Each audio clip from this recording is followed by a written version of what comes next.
Alright guys, Kazoo71 here on my Genesis 2 server. Welcome. I haven't done a video on this map in quite a while. I've been playing on my rotating server with my other players.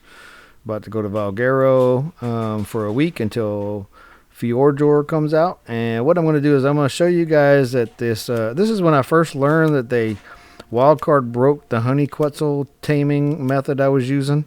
And I thought maybe it was on Genesis 2, but it's actually not. It's everywhere, so you can't fly up there. At first I tried to go up there in a tech suit, and you can't drop stuff when you're in a tech suit, so you got to have an RG or something flying. So the easiest way is with an RG. So we're going to fly the RG up here, and we're going to drop some honey around this Quetzal and see if we can make the Quetzal follow it down. And then we'll drop some dino gates around it and trinket. Now, there's easier methods to do this now since they come out with the harpoon with the net projectiles. So basically, if you get this over land in a good spot, you can just use a harpoon and net projectile and drop it and then go trank it on the ground and put some stuff around it. That's the easiest way to do it. But here is the more difficult method to do it, and here's where I'm dropping honey. Now, this Quetzal should be following the honey, but as you can see, Wildcard broke this, or they changed it on purpose because they thought, let's make it more difficult than it was. It was already difficult to tame a Quetzal solo, but now they made it even harder. So, easiest way to do it. Number one, drop it with a net gun. The harpoon in the net. And number two, use a tech suit, fly around it and trank it. Number three, use a griffin, because you can shoot from the back of a griffin and try to trank it that way. And that's the three easiest ways to do it solo. There is that old method that people used to do where you make your RG chase it and attack it, but not hit it, and then turn it off before it gets closer while you're grappled to it, and you trank it from yourself while you're hanging below it. That's a dumb method. So flash forward a little bit here. So I decided that the honey method wasn't working. So now I'm in my tech suit, and I'm going to drop it with my long neck rifle and shock and tranquilizer darts. So all we're going to do is shoot this thing until it drops. And as you can see, sometimes I could be right in front of it, aiming right at its head and miss, because that's just how arc is. And so here we go. We're just going to keep trying to chase this guy down a little bit. And as you're using the tech suit or the Federation suit on Genesis 2, as you can tell, you kind of float around a little bit. It's kind of hard to control. And sometimes when you get lag, like on the servers and stuff, or official and stuff, you'll have a little drag where you're trying to pull out your long neck rifle and it doesn't always pull out. So you just got to pay attention to that. The best shots to do are in the head, as you can see.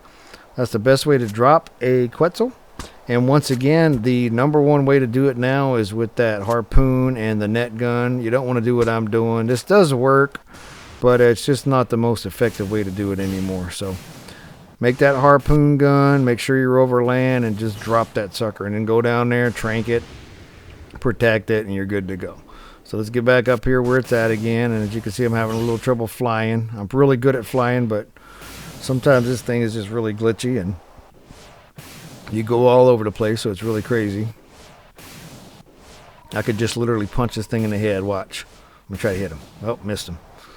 Because for some reason, like, the Quetzal will be not where it's at. So there's people that have made traps. When I first started playing Ark, I was watching people use these traps. They're like, taming a Quetzal solo, but they're using a Quetzal to tame a Quetzal, so that doesn't work. Because you got to tame one first. But they were using a trap where they trapped the Quetzal in the trap on top of a Quetzal. It's kind of ridiculous. So as you can see, I'm shooting it. I'm aiming right at the body and missing, because that thing is not where it's at all the time. And there we go. You just want to look down, make sure you're not over water. As you can see, I'm in a very bad spot right here. When I look down, I'm over water, so not a good idea to trank it here. But I don't always do the smart thing when I'm playing. So let's go ahead and shoot it again. And let's go ahead and drop it probably right in the water, as you can see. That's why I named this video Quetzal Fail. Quetzal Fail, Quetzal Fail, because I'm going to drop that sucker in the water and it's going to die. Look like it's going to hit land, but it's not. Now, if these guys do drop in water and it's shallow enough, you will be able to tame them. They won't lose their oxygen, but this one's going to be in deeper water, as you'll see. That's going to be too deep right there. Just a little bit shallower and it wouldn't count, but this is too deep. And there's a dillo swimming by. Interesting. All right, so let's take a look at it, and you can see the oxygen is going down. So that oxygen is going to go down. It's going to die on me. So the only option you have at this point is to try to wake it up, and you would probably need 5, 6, maybe 700 stem berries to wake it up. So it's just not a good way to do it. So once you drop it in the water, you might as well just move on your day, because you're not going to get it to wake up. But we're going to go ahead and look. As you can see, I'm looking at my inventory to see if I have any stem berries. Let's go ahead and go up here and try to grab a few. Let's gather a few stem berries and see if I can wake it up. Because I want to test it out and I'll show you guys what I mean. So let's go ahead and keep gathering. I haven't got one yet. Still none, still none. There's another dillo. Come on, stem berries. There we go. We got some. Like 20 something. Let's go put those in there. Let's see what happens here. And we'll go ahead and access that inventory again. Throw those stem berries in there. And we're going to force feed it the stem berries. And as you can see, if you're looking at the torpidity, it helps just minuscule. It's very little. And there's a piranha again. Let's go ahead and try to kill that piranha with my tech sword. And I should have killed it, but of course I'm missing again. This is one of those frustrating days on Ark. And I can't even land up here. There we go. Whoop, there we go. Okay, cool. Alright, so just going forward a little bit more. Just got attacked by a duck. Checking the inventory. As you see, the oxygen's down. Health is going down. This thing's going to die. So anyway, guys, I know this wasn't some exciting thing about how to tame a Quetzal or how to do it the right way. This is pretty much how to not do it. So thanks for watching. I hope you guys enjoyed what not to do. So like I said, better method, harpoon and a net gun. Second method, what I was just doing, make sure you drop it over land, no. And the third method is shooting it from a griffin. Those are the easiest ways to do it.